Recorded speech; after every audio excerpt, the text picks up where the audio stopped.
My own daughter told me to my face that I was nothing more than a wallet she was waiting to cash in on. You don't come back from words like that. They don't slip out by accident. They're carved from a place so cold that even now, retelling this, my chest feels heavy, as if those words are still hanging in the air between us. My name's Frank Donovan. I'm 62, and I've spent the better part of my life breaking my body for my family. I worked underground in the copper mines outside Butte, Montana through my 20s and 30s, lungs full of dust, hands shredded raw. Also, my wife and little girl could have a better life than I ever dreamed of. When my wife Sarah got sick, I walked away from the mine, cashed out what little pension I had, and opened a one-bay auto shop in Billings. That shop saved me when grief almost took me under. I worked 12 to 14 hours a day, fixed trucks in winter snow with my fingers numb, did whatever it took to keep a roof over our heads, and make sure Emily, my daughter, had every opportunity her mother wanted for her. I thought I'd done right. Emily had private school, trips to D.C. with her class, even a car for her 16th birthday. When college came, I paid the University of Colorado tuition in full. I told myself it was worth the second mortgage, worth the busted knees and sleepless nights, worth eating ramen at the shop while she lived in the dorms and studied business. I wanted her to have everything Sarah couldn't live long enough to give her.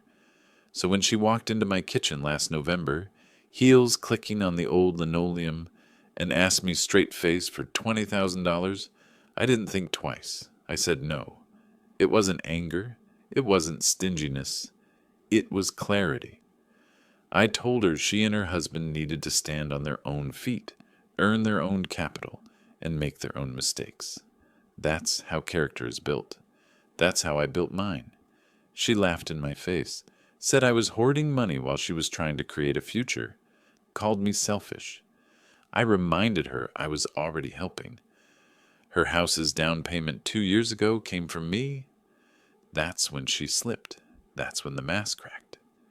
She said the house wasn't theirs anymore, that they'd had to leverage it. The word leverage was her way of covering the truth. They'd pawned the deed to cover debts they never mentioned. Gambling, bad business, I don't know. But she looked me dead in the eye and said, "We don't need to wait much longer anyway." Those words. That's the kind of phrase you can't take back, even if you laugh it off as a joke.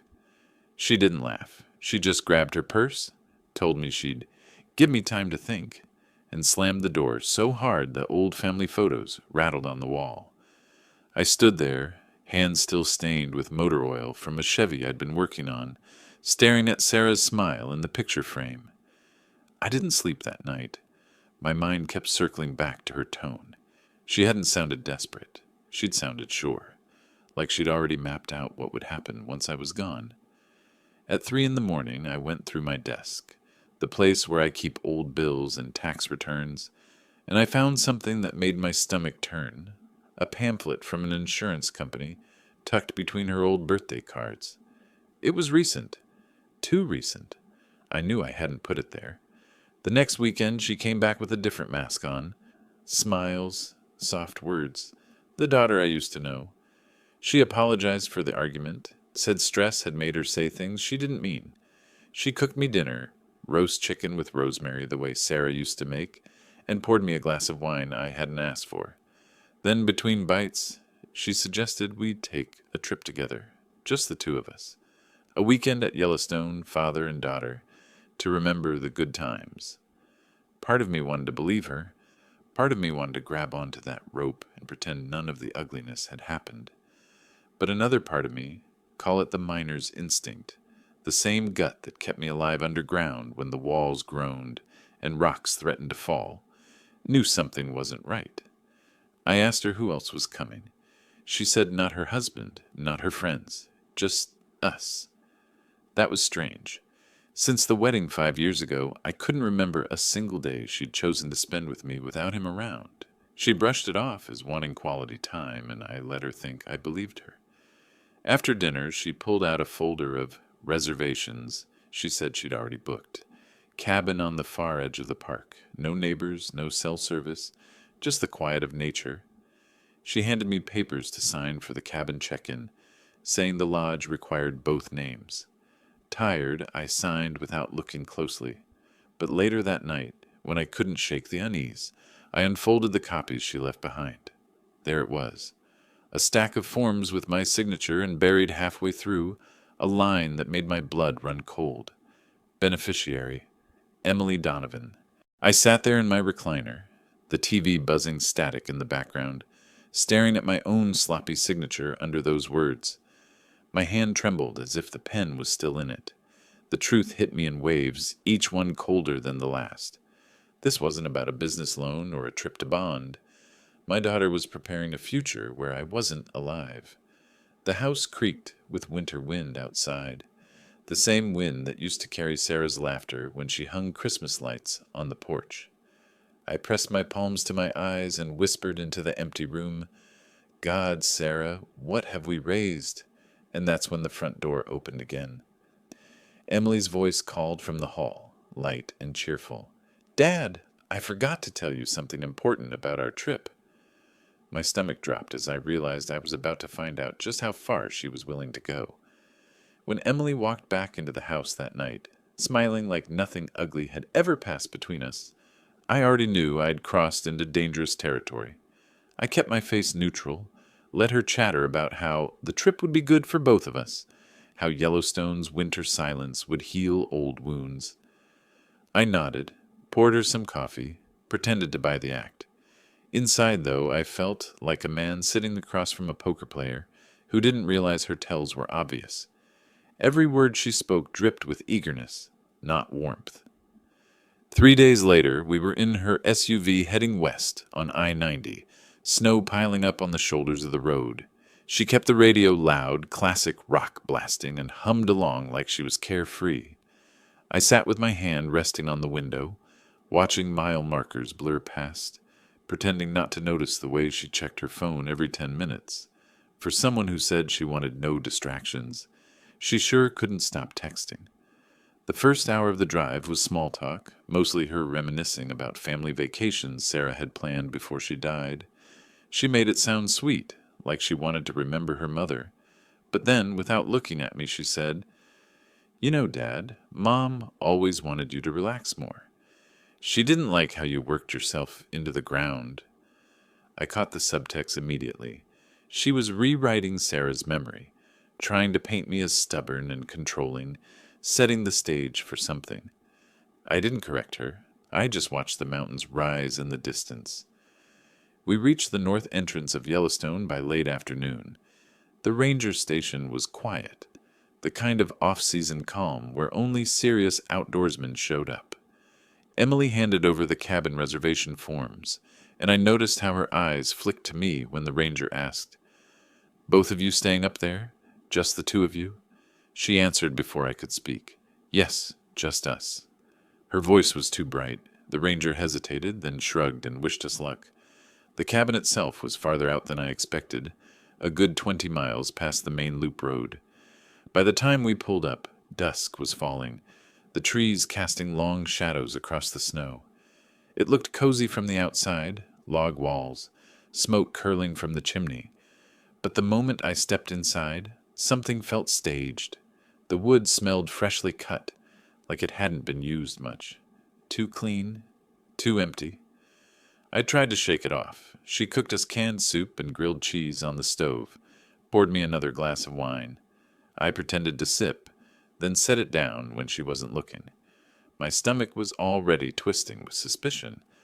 Halfway through the meal, she reached across the table, put her hand on mine, and said, "Dad, I want us to start fresh. No more arguments about money. Let's just enjoy this." Her grip was firm, too firm, as if she was testing me. I forced a smile. "I'd like that," I said, though my mind kept replaying that insurance form. Later, when she stepped outside to take another call from Mark, I opened the folders she'd left on the counter. The same stack of papers I'd signed. I flipped through slowly this time. My heart pounded when I spotted a page I hadn't noticed before. It wasn't just a rental agreement, it was a clause for accidental death coverage, tied directly to the trip. My name, my signature, her as sole beneficiary. My throat went dry. That was the moment the miner in me, the man who had survived cave-ins and blackouts, decided to stop reacting and start planning.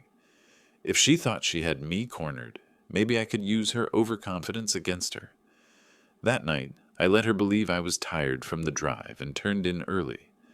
I lay in the dark, listening to her footsteps outside, crunching in the snow, pacing back and forth longer than anyone needed to for a phone call. My mind played through possibilities: a staged accident on a trail, a slip dose in food, maybe even the cabin heater rigged. Nothing felt too far-fetched anymore. The next morning, she woke me before sunrise, chipper as a tour guide. "Let's hike out to the canyon rim. It'll be quiet this time of year. Nobody around. Just us." Her eyes sparkled with anticipation. That was the first time I felt fear settle in my bones, not for bears or wolves, but for my own child. We packed light, at least I did. She carried a backpack stuffed with gear, more than we needed for a simple day hike. I watched her shoulders strain under the weight, but she never complained. It wasn't until we reached a narrow trail along the rim that I realized what she'd been planning.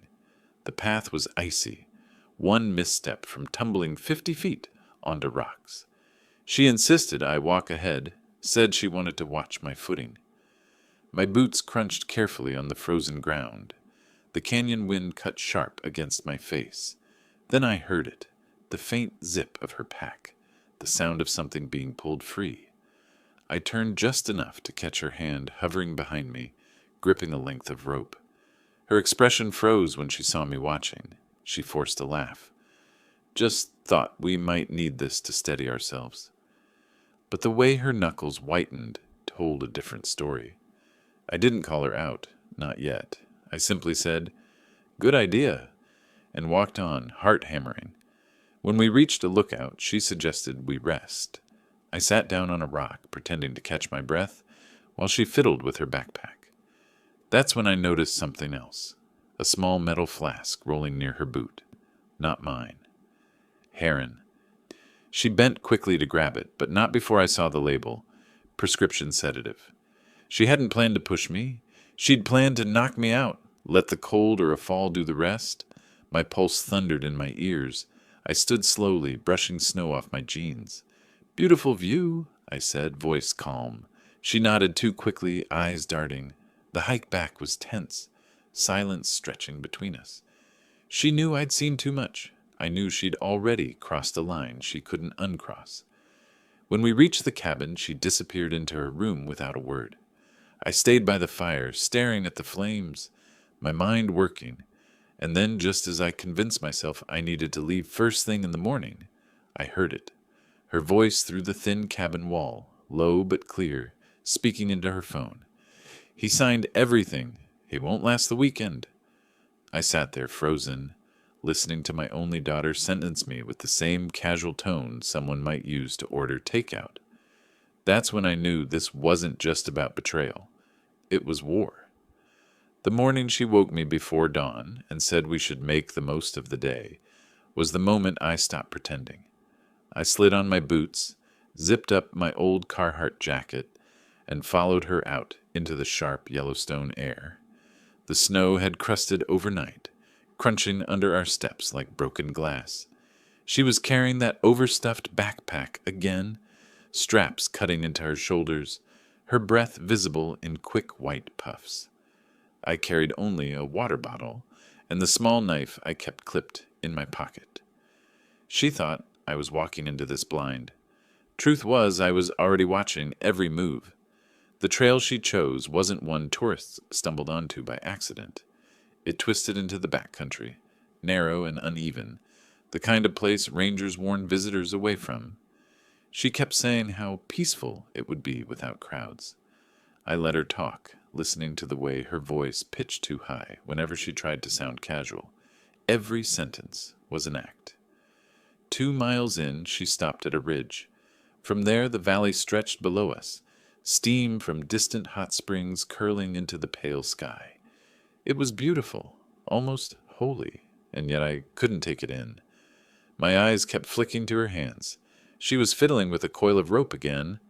When I asked why she brought so much gear for a simple hike, she smiled and said, "Dad, you're forgetting I was a Girl Scout." The joke fell flat. She'd quit after one season. By mid-morning, my legs burned from the climb.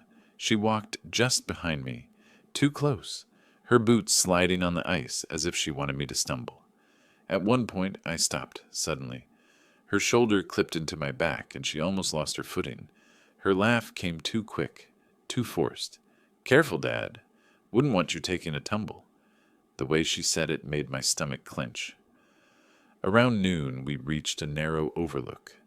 The trail narrowed to a ledge barely 3 feet wide, with nothing but air on one side. She told me to go first. My hands gripped the rock as I edged across.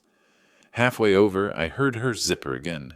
I turned my head just enough to see her crouch low, pulling something shiny from the side pocket of her pack, a small metal flask, the same one I'd glimpsed yesterday. She caught my eye and stuffed it back, but not before I saw the label. Diazepam.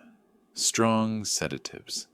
My daughter wasn't planning to push me. She was planning to drug me, let me slip, let the elements finish what she started.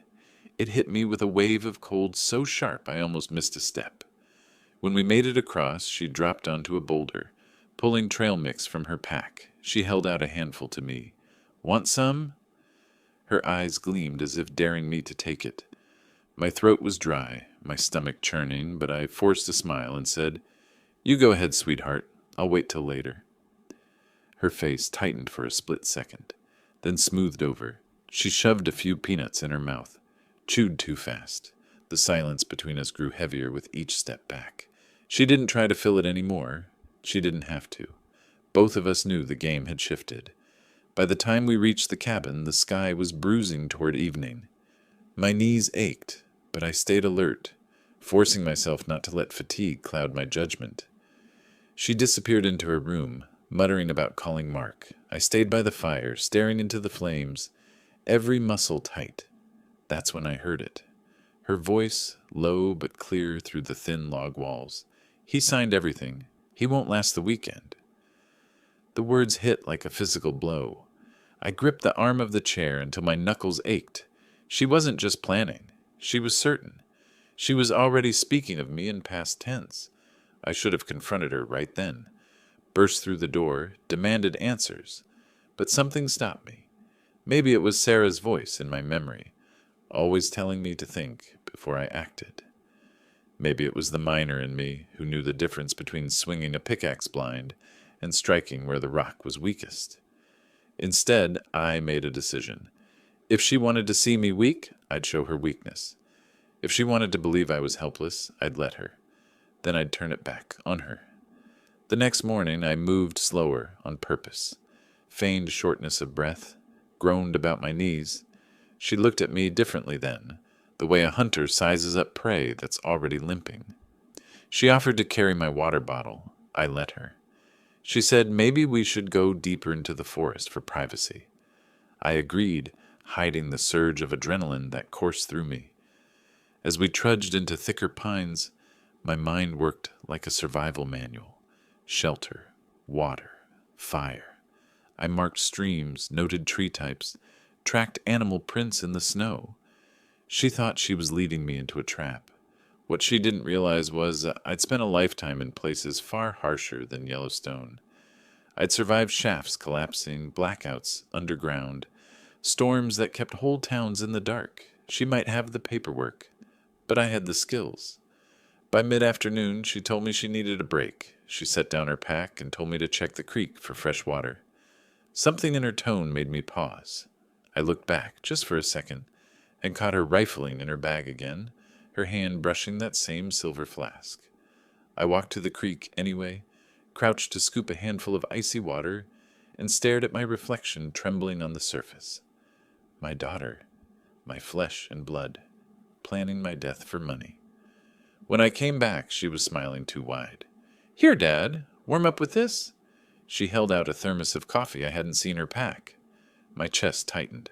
I took it, unscrewed the cap, and let the steam curl up between us. Then, without a word, I tipped the liquid into the snow. It hissed as it melted a dark channel. Her smile cracked. "Why'd you do that?" I stared at her. "Didn't feel like coffee." The air between us froze harder than the snow. She shoved the thermos back into her pack, face pale. For the first time, I saw doubt flicker in her eyes. We packed up in silence, the only sound the crunch of our boots. But as the cabin came back into view, something unexpected happened. Headlights cut through the trees from the opposite direction. A group of snowmobiles rumbled into the clearing. Rangers. Emily stiffened beside me. Her hand tightened on the strap of her pack. She hadn't planned for witnesses. And in that moment, I realized my chance had come, not just to survive, but to turn the trap back on her. The lead ranger killed his engine, raised his goggles, and called out, "Everything all right out here?" I opened my mouth to answer, but Emily spoke first. "Yes, officer," she said, her voice trembling with forced cheer. "Everything's perfect." But the look in her eyes told me she knew her perfect plan was beginning to unravel, and I knew it was finally time to set mine in motion. The Rangers didn't stay long. They asked a few questions, reminded us about the trail conditions, then revved up their snowmobiles and disappeared back into the trees. Their voices lingered in the silence after, like echoes of civilization fading away. Emily smiled too wide, her cheeks stiff, and said, "See, Dad?" Nothing to worry about, but her hands trembled as she shoved gear back into her backpack. That was the first time I saw fear in her eyes, not fear of the wilderness, but fear of being exposed, and that told me everything I needed to know. That night, I didn't sleep. I pretended to snore in the next room, but I kept my boots on, my jacket within arm's reach, and the small folding knife resting against my chest. Through the thin wall, I heard her pacing, then the faint clink of glass against metal. She was pouring something. When the smell drifted through, bitter and chemical under the cover of instant coffee, I understood. She hadn't given up. She was doubling down. I let the cabin go dark, waited until her footsteps stopped, then slipped outside. The cold slapped me awake. My breath clouded in front of me as I made my way to the truck we'd left parked by the tree line. She'd left the keys in her jacket inside. I had no way to drive, but that wasn't what I wanted. I crouched low, ran my fingers over the tires, and felt the fresh grooves. The tread was brand new. I remembered the stack of receipts she'd left on her counter back in Billings. Tires, brakes, roadside insurance, all bought in the last month. She had been planning this longer than I want to admit. Every detail was prepared, except me. She'd underestimated me. When I crept back into the cabin, I caught her staring at the fire, the thermos of coffee sitting between us. She patted the couch, smiled like we were back in the old days. "Come sit, Dad. Warm up." Her voice shook, though. I sat down, leaned close enough to feel the heat of the flames, and asked casually, "What would you do if I didn't come home from this trip?" Her smile froze. "What kind of question is that?" "I mean it," I said, my tone soft, almost curious. "What happens if I fall or get sick out here?" She swallowed hard, then forced a laugh. "I'd call the Rangers, of course." But her eyes darted to the thermos, then to the papers sticking out of her bag. I didn't push. I just nodded, stood, and told her I needed air. Her shoulders dropped, relieved, as if she thought I hadn't noticed. That's when I knew the only way out was to let her finish her game and flip the ending. The next morning I woke before she did. I slipped into the trees, followed a narrow game trail, until I found a group of hunters camped half a mile away. I explained enough for them to understand I was in trouble, that I might need help later. They didn't press for details, but one of them, a wiry man named Chuck, handed me a small hand radio and told me to holler if I needed rescue. "Folks around here look out for each other," he said. That kindness almost undid me. When I got back, Emily was already packed. "Let's push deeper," she said, eyes glittering. "Make it real adventure." I feigned fatigue, dragging my feet, letting her think she was wearing me down. She took the lead now, more confident, more reckless. By noon, we were miles into the woods, snow crunching underfoot, the trees pressing in like watchful giants. She stopped near a frozen creek, dropped her pack, and said we should rest. I lowered myself onto a log, breathing heavy on purpose. She rummaged through her bag, pulled out a water bottle, and handed it to me. I unscrewed the cap slowly. The faint smell of something sharp hit my nose.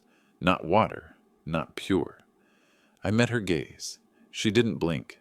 I raised the bottle, tilted it toward my lips, then poured the contents straight into the snow. The liquid hissed as it ate through the crust of ice. Her face drained of color. "Dad, what the hell are you doing?" "I'm not thirsty," I said evenly. My voice didn't rise. I didn't accuse. But in that moment, she knew the mask had slipped for good. She tried to laugh it off, but her hands shook so badly she dropped the cap. The silence between us was louder than any scream. That was when I made my move. I stood, brushed the snow from my jacket, and told her, "I'll be right back. Need to check the trail ahead?" She nodded too quickly, relief washing over her face as she thought I was leaving her in control. But I wasn't scouting the trail. I was heading for the hunters. I followed the markers I'd made earlier, moving faster than I had in years, lungs burning, legs screaming until I reached their camp. Chuck was waiting, radio in hand. "You ready?" he asked. I told him everything, about the insurance, the sedatives, the staged accidents. His face hardened. "We'll help you," he said. "But you need proof. You need her to reveal herself." And that's when the plan shifted from survival to payback. We returned together, moving quietly through the trees, staying downwind. From the edge of the clearing, I watched my daughter pacing by the creek, phone pressed to her ear. Her words drifted through the cold air, clear as glass. "He's weak. I'll finish it today. By tomorrow, it'll be over." That was the twist, the one that ripped through me harder than all the others. She wasn't just desperate. She wasn't caught up in a moment. She was deliberate, methodical. And she wasn't talking to Mark. She was talking to an insurance agent, finalizing a claim. The hunters exchanged glances. Chuck lifted the camera he'd slung around his neck. "We've got enough," he whispered, but I shook my head. "Not yet. I need her to say it to me." I stepped out of the trees, slow and steady. Her head snapped up, eyes wide. For a second she looked like a child again, caught with her hand in the cookie jar. Then her expression hardened. "Where'd you go?" "Just stretching my legs," I said, my tone calm. "You sounded busy on the phone." She froze, her lips parted. Then she smiled, sharp and wrong. "Doesn't matter, Dad. You won't be around to worry about it." I took one step closer, my boots crunching in the snow, and said, "That's where you're wrong, Emily. This time, I'm the one writing the ending." And from the tree line behind me, the hunter's camera clicked, capturing every word. When I stepped out from the tree line and said those words to Emily, I swear I saw the ground shift under her feet. For the first time since this nightmare began, the mask slipped completely. She realized she wasn't in control anymore. Her eyes darted around the clearing, looking for escape, for another excuse, for any thread she could spin into a lie. But all she found was me standing steady, and behind me the faint click of a camera shutter she hadn't noticed until too late. She tried, anyway. "Dad, you've got this all wrong. I was just—" Her voice cracked, then steadied as she slipped into that rehearsed calm I'd seen her use on bankers and real estate agents. "I was on the phone with Mark, that's all. You're overreacting." I didn't argue. I just raised my hand and pointed toward the trees. The hunters stepped out, one by one, snow crunching under their boots, the camera still rolling. Chuck's voice cut through the frozen air. "We got it all, son." Every word Emily's face drained of color. She spun toward me, desperate now, her voice rising. "Dad, you can't do this. You can't turn your own daughter over to strangers." "Strangers," I said quietly, "are the only ones who've tried to save me out here." Her mouth opened, closed, then twisted into something ugly. She lunged toward me, maybe to grab the camera, maybe to shake me into silence. I stepped aside, the way you learn to sidestep a loose boulder underground, and she stumbled into the snow. She sat there, knees wet, breath coming in ragged bursts. That's when the Rangers returned. Their snowmobiles roared into the clearing, drawn by the hunter's earlier radio call. The lead ranger dismounted, pulled off his goggles, and looked at the scene. The camera, Emily on the ground, me standing over her, and asked, "What's going on here?" I didn't answer right away. I wanted her to. Emily scrambled to her feet, words tumbling out too fast. "It's my father. He's confused. He's making up stories." Chuck stepped forward and handed the ranger the camera. "She's not telling stories, officer. We've got her recorded planning his death." The ranger's eyes hardened. He turned to Emily. "Is that true?" She tried one last gambit, the kind of performance only a desperate person gives. Tears spilled. Her voice cracked. She whispered, "I was just angry. I didn't mean it." But the ranger had heard enough. He clicked handcuffs around her wrists as she wailed, the sound echoing through the trees. She begged me to stop them, to say something, to fix it. For a moment, my chest tightened. She was still my little girl, even if she'd tried to end me. But then I remembered Sarah's smile in that old photo, the promise I'd made at her bedside to protect Emily. Protect her, not enable her. And there was a difference. The drive back to the ranger station felt like an eternity. Emily sat in the back of their snowmobile, head bowed, lips moving in a silent storm of excuses. I rode with Chuck, the cold wind cutting across my face, tears freezing at the corners of my eyes. At the station, detectives took statements. They played the recordings back for me in a sterile little office that smelled of coffee and pine cleaner. Hearing her voice, so calm and deliberate, saying he won't last the weekend, made my stomach twist. But it also gave me something I hadn't had in weeks. Certainty. This wasn't in my head. I wasn't paranoid. I was right. The charges were filed that same evening. Attempted murder, insurance fraud, conspiracy. Words that sounded clinical, almost neat, compared to the chaos of what I'd lived. Watching her in that holding cell, hands cuffed, mascara streaked, I didn't feel triumphant. I felt hollow. But under the hollow was something else. Relief. The twist came later when my lawyer called from Billings. He told me Emily had tried to access my accounts the week before the trip, using my signature from the cabin papers, the ones I'd signed too carelessly. If I hadn't caught it, if I hadn't changed my will weeks earlier in a fit of disappointment, she might have succeeded in taking everything. Her plan hadn't just been about Yellowstone. It had been about erasing me altogether, from life, from memory, from legacy. And yet, in trying to erase me, she'd written her own ending. I drove back to Montana a week later, snow still heavy on the mountain passes. I sat alone in my shop that first night, the smell of oil and rubber filling the air, and thought about Sarah, thought about Emily as a little girl, running barefoot across the lawn, calling for me to push her higher on the swing. That girl was gone. Maybe she'd been gone a long time. The lesson I carry is simple, but it cuts deep. Love without boundaries isn't love, it's surrender. And if you surrender too much, one day you wake up to find the person you raised no longer sees you as family, only as opportunity. If you've ever been betrayed by someone you gave everything to, you know how heavy that truth feels. Tell me your story in the comments. Maybe we'll find some comfort in knowing we're not alone in this kind of hurt. And if my story stayed with you, stick around. There are more stories like this, each one a reminder of how fragile trust can be, and how strong we have to be when it breaks.